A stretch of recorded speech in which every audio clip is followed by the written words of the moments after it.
नित्यानन्दं परमसुखदं केवलं ज्ञानमूर्तिं द्वन्द्वातीतं गगनसदृशं तत्त्वमस्याधिलक्ष्यम् एकं नित्यं विमलमचलं सर्वधी साक्षिभूतं भावातीतं त्रिगुणरहितं सद्गुरुं तं Namami.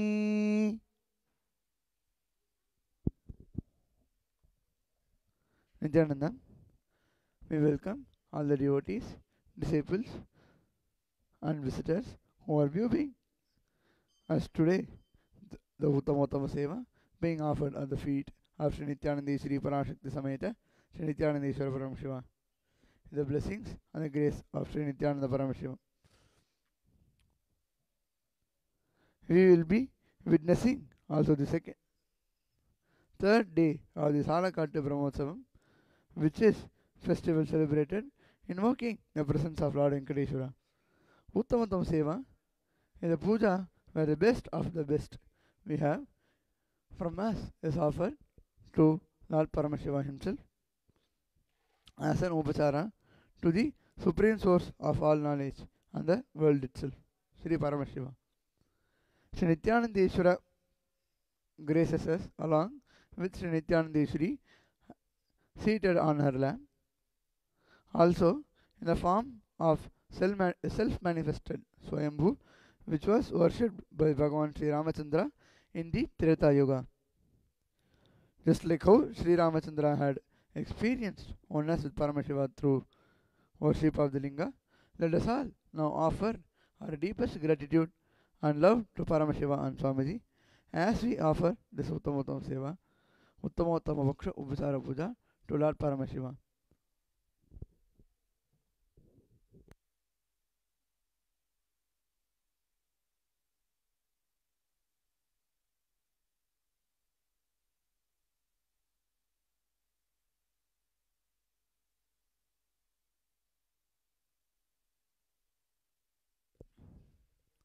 Also, just a brief. Adi Kailasa Nityananda Peetham is where Swamiji at the year of 2003 had begun his public life, starting his mission of spreading Hinduism and establishing Sri Kailasa around the world and making Hinduism legitimate and supportive to the practitioners of Hinduism.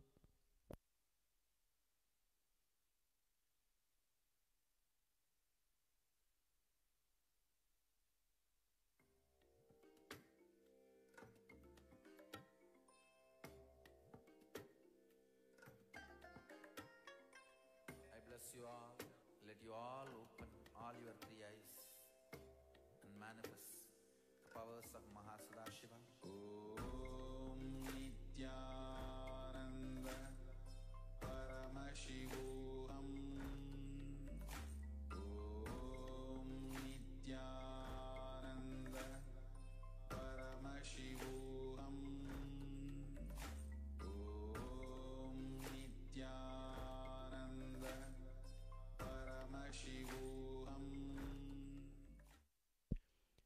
Nityanandam, on this auspicious time of the Uttamottama Paksha Upachara Yukta Puja to Paramashiva, who has manifested himself in the form of the Swayambhulinga since time immemorial in the Adi Kailasa Kshetra, which has been sanctified by so many avatars, and Paramashiva himself in his divine form as the Chandramaulishwara Jata Jutadhari along with Parashakti, and once again being sanctified and energized by the presence of Paramashiva himself, the Supreme Pontiff of Hinduism, Jagadguru Mahasannidhanam, His Divine Holiness Swamiji. As we get ready for the Uttamottama Seva, we request all the viewers of the Nityananda TV and the Naval Center, remembering Paramashiva, His Divine Holiness Swamiji, in your Ananda Gandha, get into a space of deep restful awareness. Bring up all your prayers, the wishes that you want to manifest in your life as reality. Bring up all of them in your inner space. As we enter into the Uttamottama Seva, starting with the Abhishekam to Paramashiva, Swayambhu Nityanandeshwara Paramashiva in the Adi Kailasa Kshetra. Om Nityanandam Paramasukhadam Kevalam Jnanamurtim Dvandvatitam Gagana Sadrisham Tattvamasyadilakhyam Yekam Nityam Vimalamachalam Sarvadhi Sakshibhutam Bhavatitam Trigunarahitam Sadgurum Tam Namami.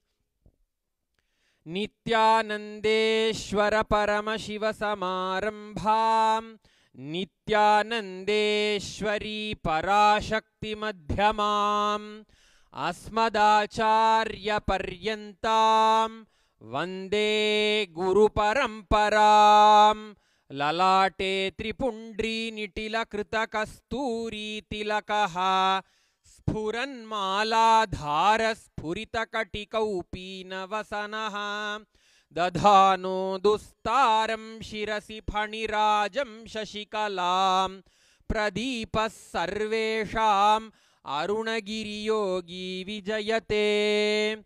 Om Ganana Antva Ganapatigam Havamahe Kavim Kavinamupamashravastamam Jyeshtarajam Brahmanam Brahmanaspata Anashrinvan Utibhisida Sadanam. Om Shri Mahaganapataye Namaha.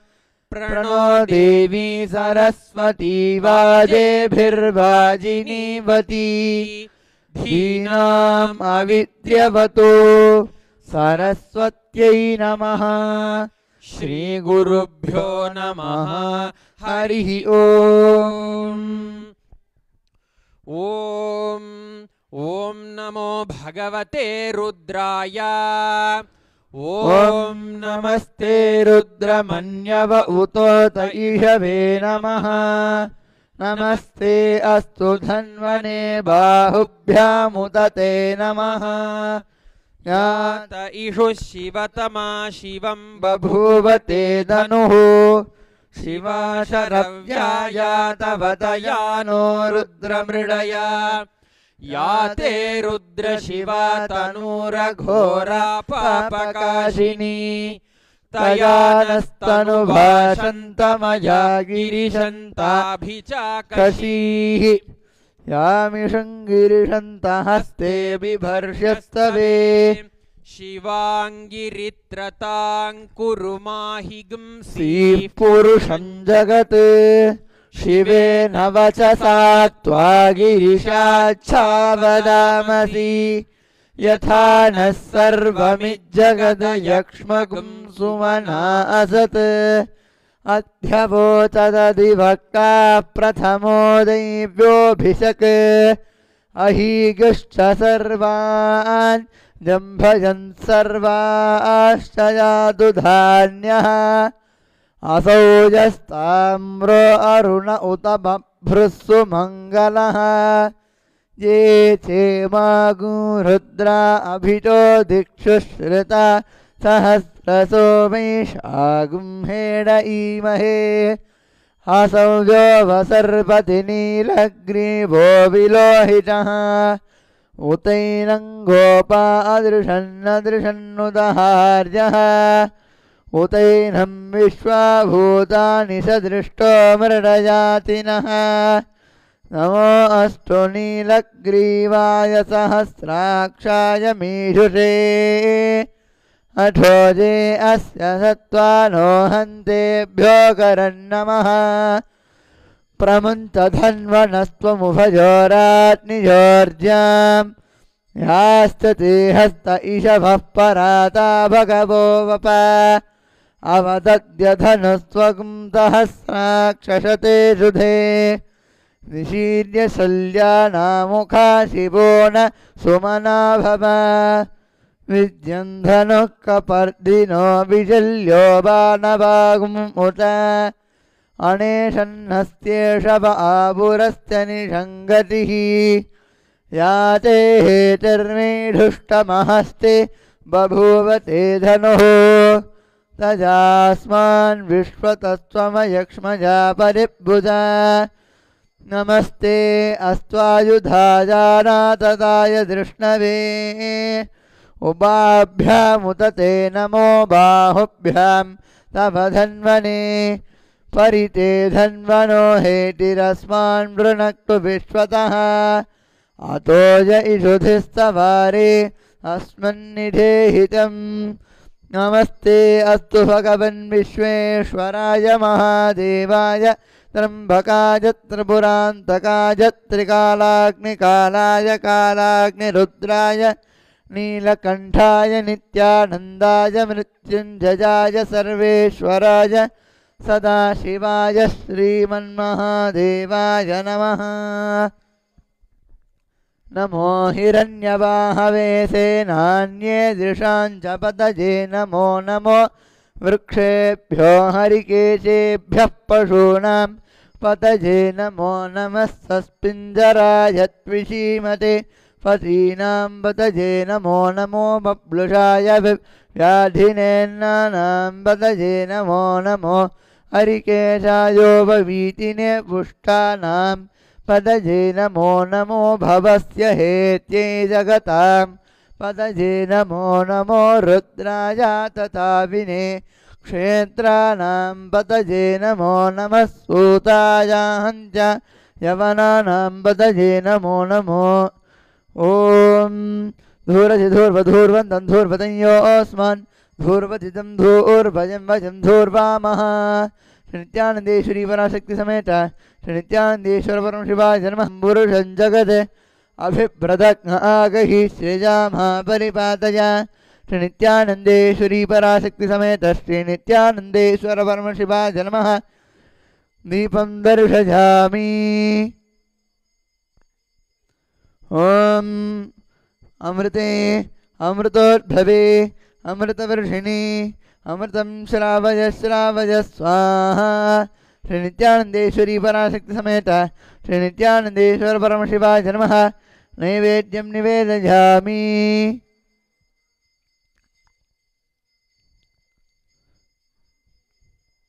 निवेदनानन्तरम् आचमनीयं समर्पयामि।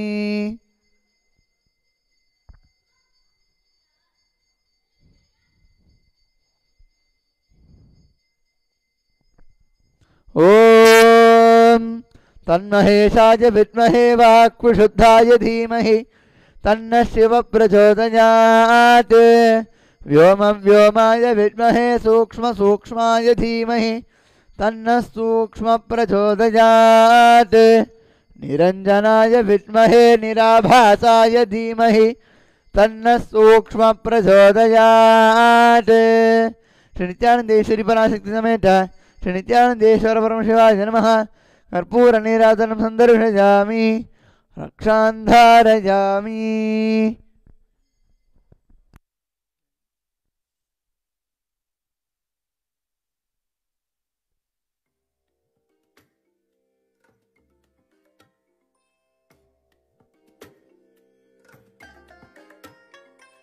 I bless you all. Let you all open all your three eyes and manifest the powers of Mahasudashiva. Om Nityananda Paramashivoham. Om Nityananda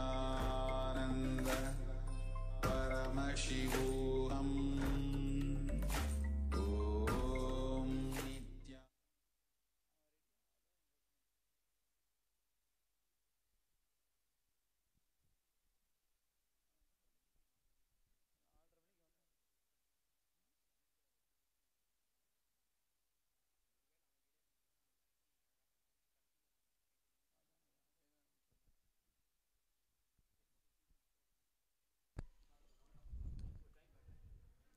ओम श्री गुरुभ्यो नमः। हरि ओम।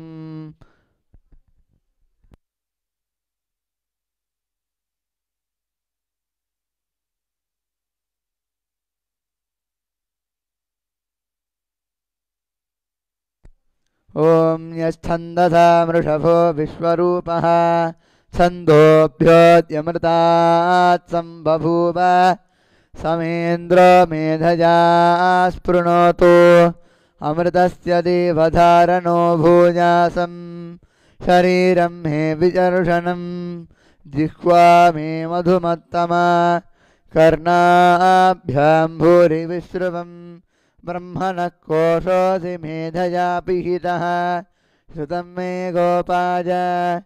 ॐ शान्तिः शान्तिः शान्तिः। ॐ मेधादेवी जुषमाना न आगात् विश्वासी भद्रा सुमनस्य माना स्वजा जुष्टानुदमानान् दुरुक्तान् बृहद्वतेम विजते सुवीराः त्वजा तुष्ट ऋषिर्भवति ते वित्वजा ब्रह्मा गतश्रीऋतत्वजा त्वजा जुष्टश्चित्रं विन्दते वसुसानो रुषस्व द्रविणो न मेधे मेधां म इन्द्रो दधातु मेधां देवी सरस्वती मेधां मे अश्विना उभावादः काम्बुष्करस्रजा अप्सराषु तजः मेधा गन्धर्वेषु च जन्मनः देवीं मेधा सरस्वती सा मां सुरभिर्दुषताग स्वाहा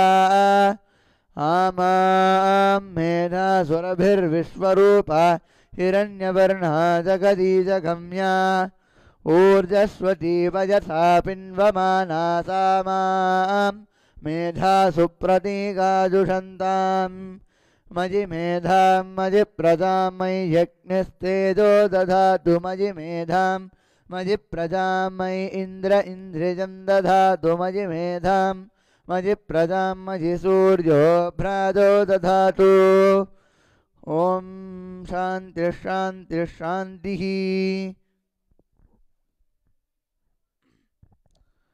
ॐ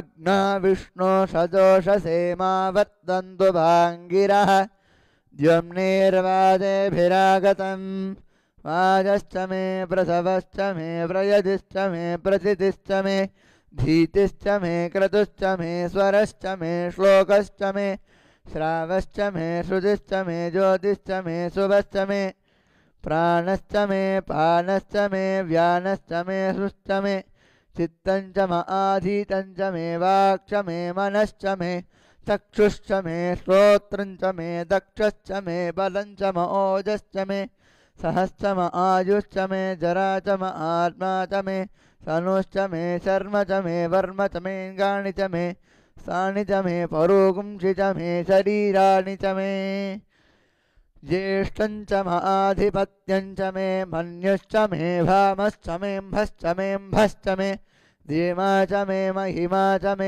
वरिमा च मे प्रतिमा च मे वर्ष्मा च मे द्राहुजा च मे वृद्धं च मे वृद्धिश्च मे सत्यं च मे श्रद्धा च मे जगच्च मे धनं च मे वसश्च मे त्विषिश्च मे क्रीडा च मे मोदश्च मे जातं च मे जनिष्यमानं च मे सूक्तं च मे सुकृतं च मे वित्तं च मे वेद्यं च मे भूतं च मे भविष्यश्च मे सुगं च मे सुभदं च म ऋद्धं च म ऋद्धिश्च मे क्लिप्तं च म क्लिप्तिश्च मे मतिश्च मे सुमतिश्च मे षञ्च मे मजश्च मे प्रियं च मे नुकामश्च मे कामश्च मे सोमनसश्च मे भद्रं च मे श्रेयश्च मे वस्यश्च मे यशश्च मे भगश्च मे द्रविणं च मे यन्ता च मे धर्ता च मे क्षेमश्च मे धृतिश्च मे विश्वं च मे महश्च मे संविच्च मे ज्ञात्रं च मे सोश्च मे प्रसोश्च मे क्षीरं च मे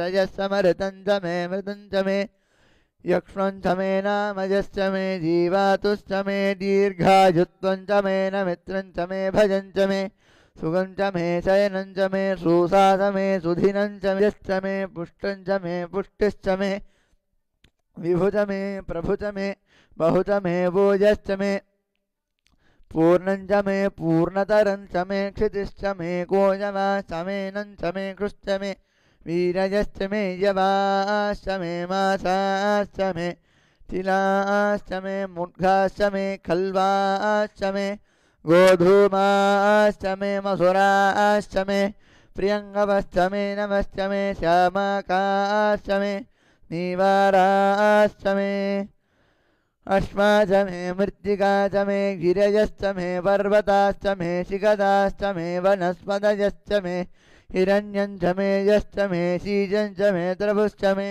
श्यामं च मे लोहं च मे अग्निश्च म आपश्च मे विरुधश्च म औषधयश्च मे कृष्णपत्यं च मे कृष्णपत्यं च मे ग्राम्या च मे बसव आरण्याश्च यज्ञेन कल्पताम् वित्तं च मे वित्तिश्च मे भूतं च मे भूतिश्च मे वसु च मे वसतिश्च मे कर्म च मे शक्तिश्च मे ठश्च म हेमश्च म इतिश्च मे गतिश्च मे अग्निश्च म इन्द्रश्च मे सोमश्च म इन्द्रश्च मे सविता च म इन्द्रश्च मे सरस्वती च म इन्द्रश्च मे पूषा च म इन्द्रश्च मे बृहस्पतिश्च म इन्द्रश्च मे मित्रश्च म इन्द्रश्च मे वरुणश्च म इन्द्रश्च मे त्वष्टा च म इन्द्रश्च मे धाता च म इन्द्रश्च मे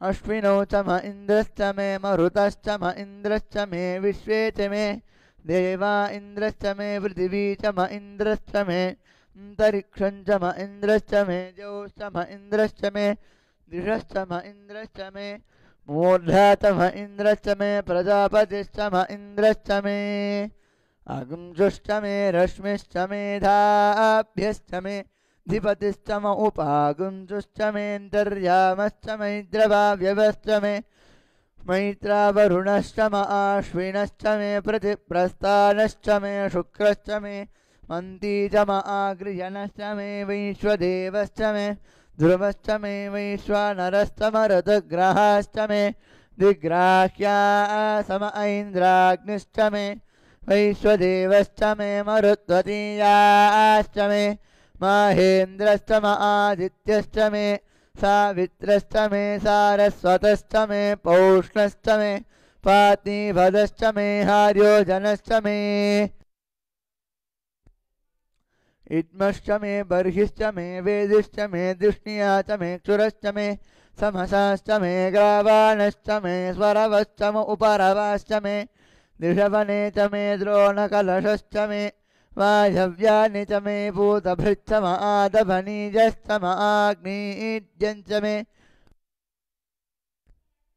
हविर्धानं च मे ग्रहा च मे षडश्च मे पुरोडाशाश्च मे वसताश्च मे अवभृतश्च मे स्वर्गाकारश्च मे अग्निश्च मे घर्मश्च मे अर्कश्च मे सूर्यश्च मे प्राणश्च मे श्वमेधश्च मे पृथिवी च मे दितिश्च मे दिशिश्च मे जोश्च मे सक्वरीरङ्गुलज्योतिषश्च मे यज्ञेन कल्पतां वृक्ष मे ताम च मे स्तोमश्च मे यजुश्च मे तीक्षा च मे तपश्च मरुतश्च मे घृतं च मे होरात्रयो वृष्ट्या बृहद्रतन्तरे च मे यज्ञेन कल्पेताम् गर्भाश्च मे वत्साश्च मे द्रविश्च मे द्रवी च मे दिद्यवा च मे दिद्योही च मे पञ्चाविश्च मे पञ्चावी च न कल्पता गुश्रोत्रै यज्ञेन कल्पताम् मनो यज्ञेन कल्पतां वाग्यज्ञेन कल्पताम् आत्मा यज्ञेन कल्पतां यज्ञो यज्ञेन कल्पताम् एका च मे तिस्रश्च मे पञ्च च मे सप्त च मे नव च म एकादश च मे त्रयोदश च मे पञ्चदश च मे सप्तदश च मे नवदश च म एकविंशतिश्च मे त्रयोविंशतिश्च मे पञ्चविंशतिश्च मे सप्तविंशतिश्च मे नवविंशतिश्च म एकत्रिंशच्च मे त्रयस्त्रिंशच्च मे चतुस्रश्च मे षोच मे द्वादश च मे षोडश च मे विंशतिश्च मे चतुर्विंशतिश्च मे अष्टाविंशतिश्च मे द्वात्रिकं षच्च मे क्षत्रिकं षच्च मे चत्वारिकं षच्च मे चतुश्चत्वारिकं षच्च मे अष्टाचत्वारिकं षच्च मे वाजश्च प्रसवश्च पितश्च क्रतुश्च शुभश्च मूर्धा च व्यश्नियश्चान्त्यायनश्चान्तिश्च भुवनश्च भुवनश्चाधिपतिश्च ओमिडा देवहोर्मनर्यज्ञनेर्बृहस्पतिरुक्ता मनानि सगुंसि षड्विश्वे देवासो हरिः ओम् ॐ सर्वस्याप्ते सर्वस्य जित्ये सर्वमेव तेनाप्नोति सर्वं जयति तन्महेशाय विद्महे वाक्पुरुषाय धीमहि तन्नः शिवः प्रचोदयात्। नित्यानन्देश्वरी पराशक्ति समेत नित्यानन्देश्वर परमशिवाय नमः। सर्वोपचार पूजार्थे महामंगल नीराजनं सन्दर्शयामि रक्षां धारयामि।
ॐ सप्रतसभा मे गोपाय एष सभ्या सभासदः तानिन्द्रिजावत कुरु सर्वमाशुरुपासताम् अहेर्भुत्निशमन्त्रं मे गोपाय यमृषयस्त्रैविधा विदुः ऋतः सामानि जजोगुंसि ताहि श्रीरमृता शताम्। नित्यानन्देश्वरी पराशक्ति समेत नित्यानन्देश्वर परमशिवाय नमः। अलंकार दीपं दर्शयामि। ओम अग्निर्नः पातु कृत्तिकाः नक्षत्रं देवमिन्द्रियम् इदमासां विचक्षणं हविरासञ्जुहोतन यस्य भान्तिरश्मजोजस्य केतमः यस्येमा विश्वा भुवनानि सर्वा सकृत्तिका विरवि संवसानः अग्निर्नो देव सुविते दधातु। श्री नित्यानन्देश्वरी पराशक्ति समेत नित्यानन्देश्वर परमशिवाय नमः। नक्षत्र दीपं दर्शयामि। ओम पादोस्य विश्वाभूतानि त्रिपादस्यामृतं दिवि त्रिपादोर्ध्व उदेत् पुरुषः पादोस्येह भवात् पुनः ततो विश्वं व्यक्रामते शासनानशने अभि तस्मात् विराट जायत विराजो अधिपुरुषः स जातो अत्यरिच्यत पश्चात् भूमिमथो पुरः यत्पुरुषेण हविषा देवा यज्ञमतन्वत वसन्तो अस्यासीराज्यम् ग्रीष्म युष्मश्चरद्धभिः सप्तास्यासन् परिधयः द्विसप्तः समिधः कृताः देवायज्ञं तन्वानाः न बध्नन् पुरुषं पशुं तैयज्ञं बर्हिषि प्रोक्षन् पुरुषं जातमग्रतः तेन देवा अयजन्त साध्यार्षजष्टजे तस्माद्यज्ञात् सर्वहुतः संहृतं मृषदाज्यं पशुगस्तागुश्चक्रे वाजव्यान् आरण्यान् ग्राम्याश्चजे तस्माद्यज्ञात् सर्वहुतः ऋचः सामानि जग्निरे छन्दागुंसि जग्निरे तस्मात् यजुस्तस्मादजायत तस्मादश्वा अजायन्त एकेजो भजाधतः गावो हजग्निरे तस्मात् तस्माज्जाता अजावजः यत्पुरुषौ यदधुः कदिनां व्यकल्पयन् मुखं किमस्य कौ बाहु कावूरोपादावुच्येते ब्राह्मणोऽस्य मुखमासीत् बाहुराजन्यः कृतः ऊरो तदस्य जद्वैष्यः पद्भ्यां शूद्रो अजायत चन्द्रमा मनसो जातः चक्षुः सूर्यो अजायत मुखाद् इन्द्रश्चाग्निश्च प्राणात् वायुरजायत नाभ्य आसीदन्तरिक्षं शीर्ष्णोद्यो समवर्तत पद्भ्यां भूमिर्दिशस्रोत्रात् तथा लोकागमकल्पयन् वेदाहमेतं पुरुषं महान्तम् आदित्यवर्णं तमसस्तु पारे सर्वाणि रूपाणि विचित्य धीरः नामानि कृत्वाभिवदं यदास्ते धाता पुरस्ताद्यमुदासहार शक्रप्रविद्वां प्रदिशश्चतस्रः विश्वकर्मणः समवर्तताधि तस्य त्वष्टा विदधद्रूपमेति तत्पुरुषस्य विश्वमादानमग्रे वेदाहमेतं पुरुषं महान्तम् आदित्यवर्णं तमसः परस्तात् तमेवं विद्वान्नमृत इह भवति नान्यः पन्था विद्यते जनाय प्रजापतिश्चरति गर्भे अन्तः अजायमानो बहुधा विजायते तस्य धीरा परिजानन्ति योनिं मरीचीनां पदमिच्छन्ति वेदसः यो देवेभ्य आतपति यो देवानां पुरोहितः पूर्वो यो देवेभ्यो जातः नमो ऋचाय ब्राह्मणे ऋचं ब्राह्मं जनयन्तः देवा अग्रे तदब्रुवन् यस्त्वैवं ब्राह्मणो विद्यात् तस्य देवा असन्वशे ह्रीश्चते लक्ष्मीश्च पत्न्यो अहोरात्रे पार्श्वे नक्षत्राणि रूपम् अश्विनो व्याप्तम् इष्टं मनिषाण अमं मनिषाण सर्वं मनिषाण ॐ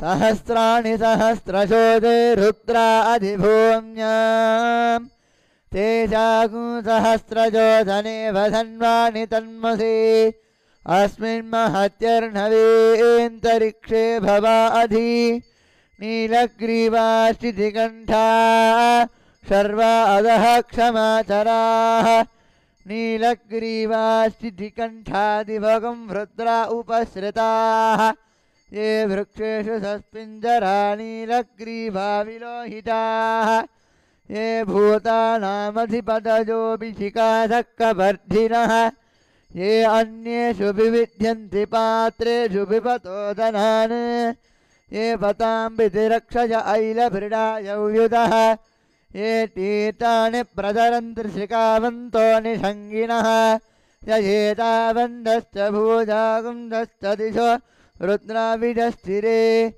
ते चागुंसहस्रयोधने वधन्वानि तन्मसि नमो रुद्रेभ्यो ये पृथिव्यायेऽन्तरिक्षे ये दिविजे शामन्नं वातो वर्षमिषभस्ते भ्यो दश प्राचीर्दश दक्षिण दश प्रतीचीर्दशोदीचीर्दशोद्भास्तेभ्यो नमस्ते नो मृडयन्तु तेजं दुष्मोजश्च नोद्वेष्टितं भोजम्भे ददामि त्र्यम्बकं यजामहे सुगन्धिं पुष्टिवर्धनम् ऊर्ध्वारुकमिव बन्धनान् मृत्योर्मुक्षीयमामृतात् यो रुद्रो अग्नो सुज ओषधि सुजो रुद्रो विश्वा भुवन विवेश तस्मै रुद्राय नमो अस्तु तमुष्टुहियश्विषुस्तु धन्वाजो विश्वस्यक्षयति भेषजस्य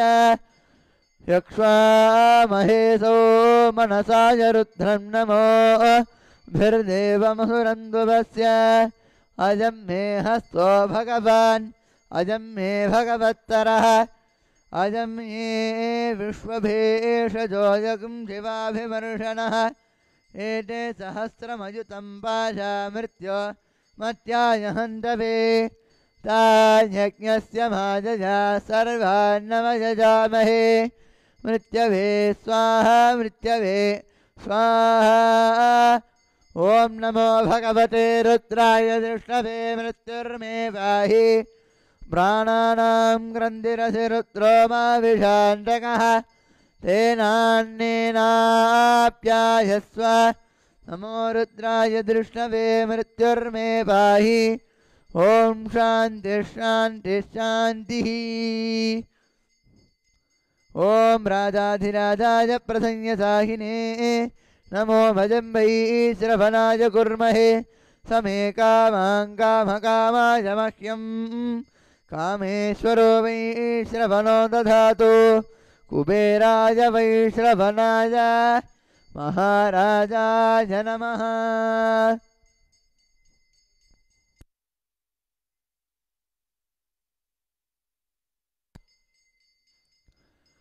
ॐ नमो हिरण्यबाहवे हिरण्यवर्णाय हिरण्यरूपाय हिरण्यपतये अंबिकापतये उमापतये पशुपतये नमो नमः तन्महेशाय विद्महे वाक्प्रशुद्धाय धीमहि तन्नः शिवः प्रचोदयात् श्रीनित्यानन्देश्वरी पराशक्ति समेत श्रीनित्यानन्देश्वर परमशिवाय नमः 16 दीपाराधनानि समर्पयामि।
Nityanandam.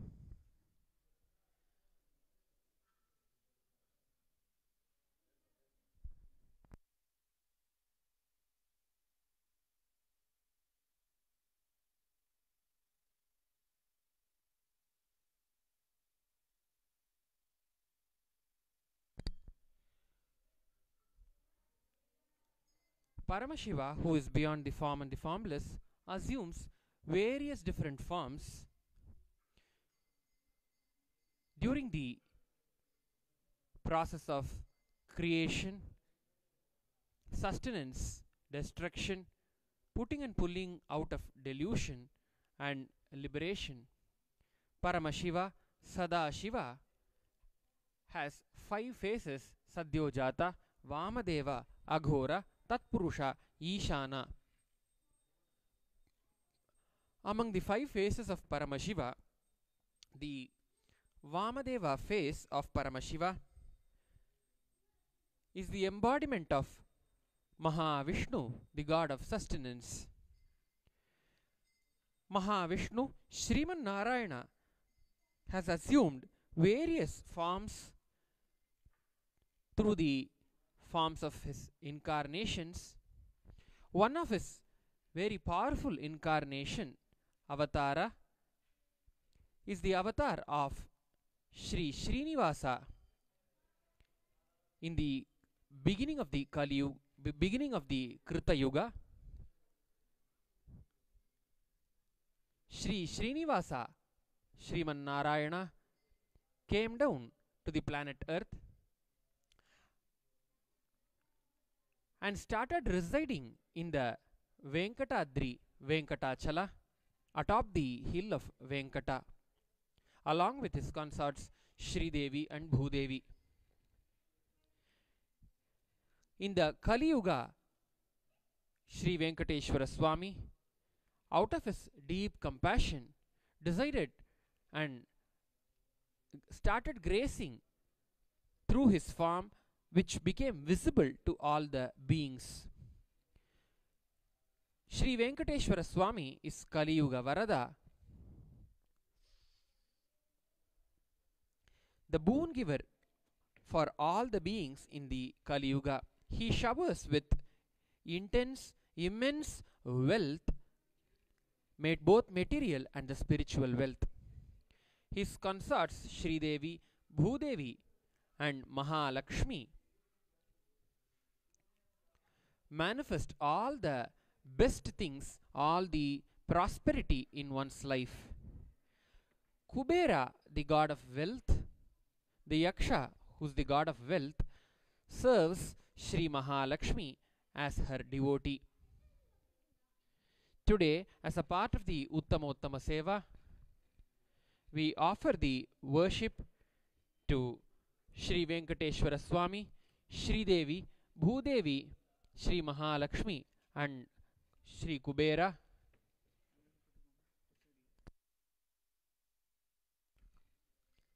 Through the worship called Archana.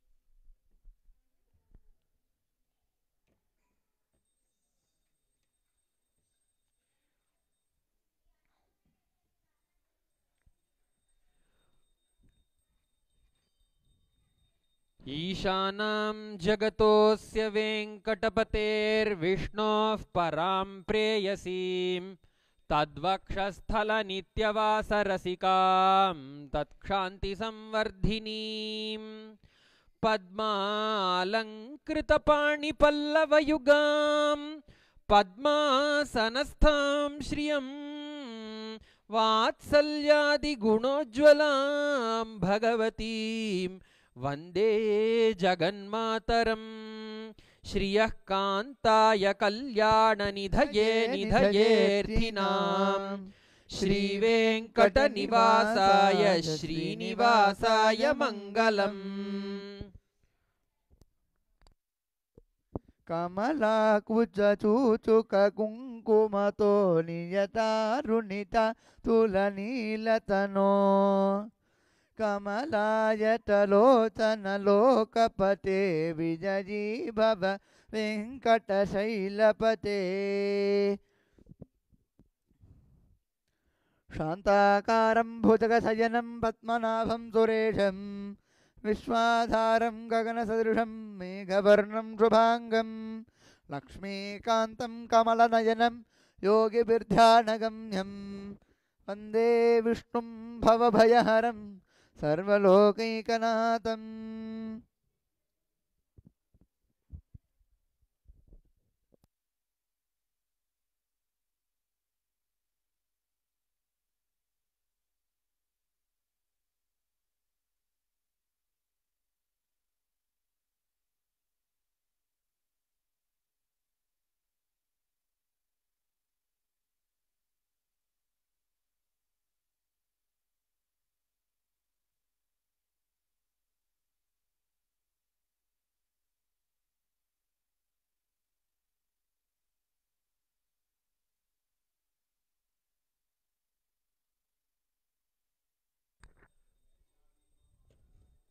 ओम प्रकृत्यै नमः, ओम विकृत्यै नमः, ओम विश्री ओम विद्याय नमः, ओम सर्वभूतहितप्रदाय नमः, ओम श्रद्धाय नमः, ओम विभूत्यै नमः, ओम सुरभ्यै नमः, ओम